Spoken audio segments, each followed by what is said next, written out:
The ESV, or the English Standard Version, and the LSB, or the Legacy Standard Bible, are two translations that are very popular, and they're two translations that say they're very word for word accurate. They have a similar audience, and the audience has similar passions, and they both claim to stay very close to the original text.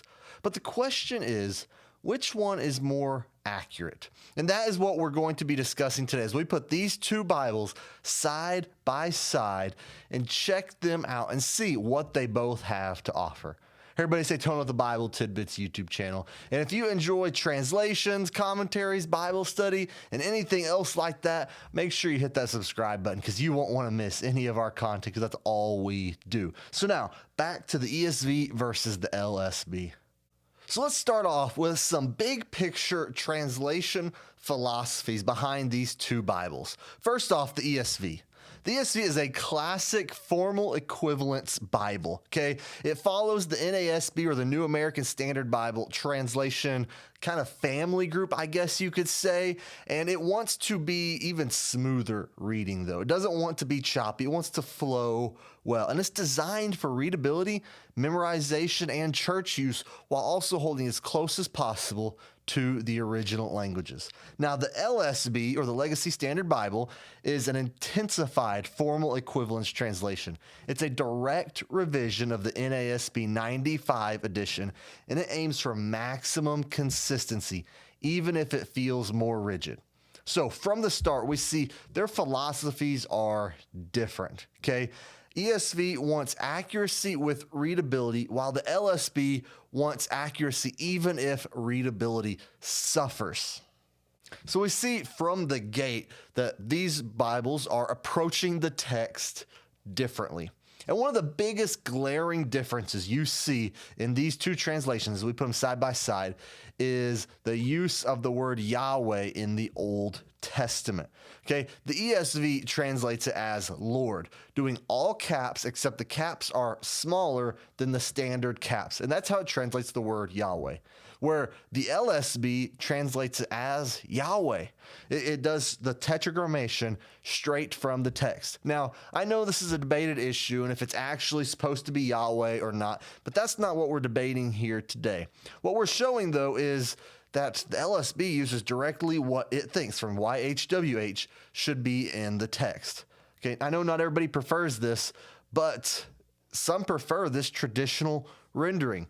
Others like the clarity of putting the Lord there. So technically, yes, the LSB is more accurate in this respect because the Yahweh is in the Old Testament 6,800 times. So it's a very important word, and it's very significant in the text of the Bible. And I think that's one of the biggest glaring differences you see when comparing these two translations. Now, I want to compare a few verses in these translations so that you can see some of their similarities as well as some of their differences. And I'm going to put these up at the bottom of the screen as well. The first one I look at is Romans 6:22. And in the ESV, it says this: "But now that you have been set free from sin, you have become slaves of God." But now that you have been set free from sin, you have become slaves of God. And in the LSB renders the same verse this way: "But now, having been freed from sin and enslaved to God." Read that again.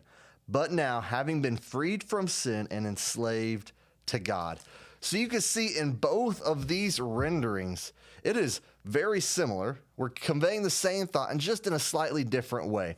If I were to put this verse in the most direct, drop word down Greek translation, it'd be this: "Now, but set free from the sin to enslave and the God." So that's every word there. So we see both of them smooth that out. Both of them had to do something in the English. The LSB chose to do a little bit less, but the ESV didn't lose any of that when it chose to do more so that it reads a bit smoother. Now let's do one more and look at John chapter 1, verse 14, just to continue building our knowledge of these two translations. In the ESV, it says this: "And the Word became flesh and dwelt among us."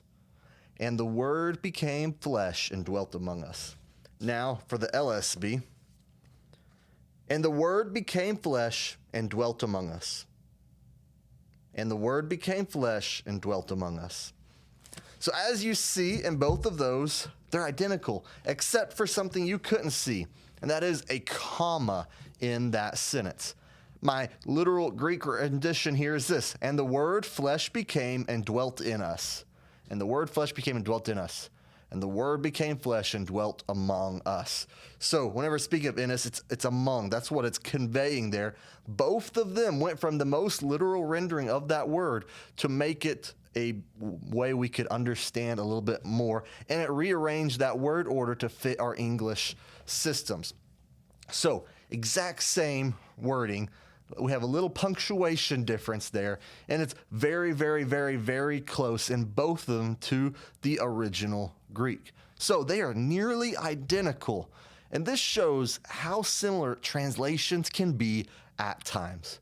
And I think that's where we see both of these shine in their own ways. The ESV has very strong literal quality. It's great for public reading, excellent for long-term memorization. That's one of my biggest uses of it. I love memorizing from the ESV.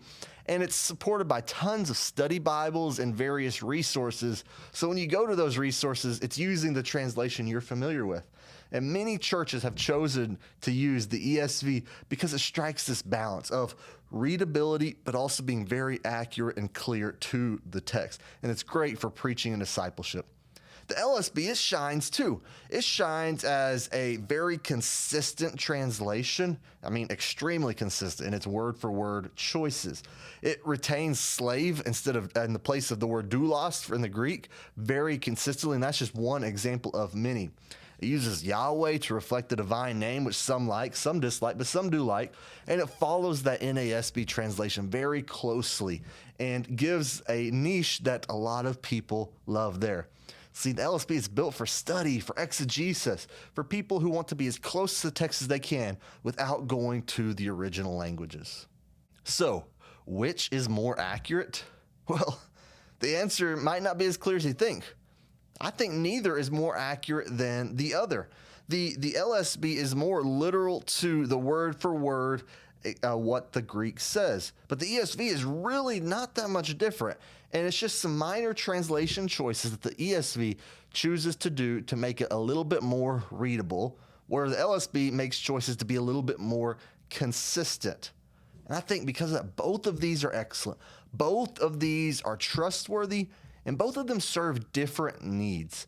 And that's why whenever assembling my Bible translation team, both of these are translations I use a lot on that team. You know, and accuracy truly depends on your wants and values when it comes to a Bible translation. So whether you prefer the LSB or the ESV or neither, the goal of Bibles are the same.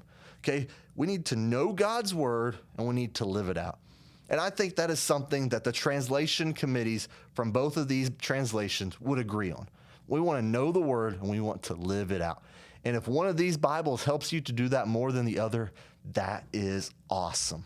And so the answer to your question might not always be as clear as it seems. So I want to hear from you, though. Drop a comment down below, LSB, ESV, whatever your thoughts are. Let's keep it civil. And if you like these translation videos, maybe throw some ideas down below for what you might want to see next, whether it be CSB, KJV, NASB, 95 versus 2000. I want to hear from you. So thank you for joining me on this episode of the Bible Tidbits YouTube channel, and I hope to see y'all next time.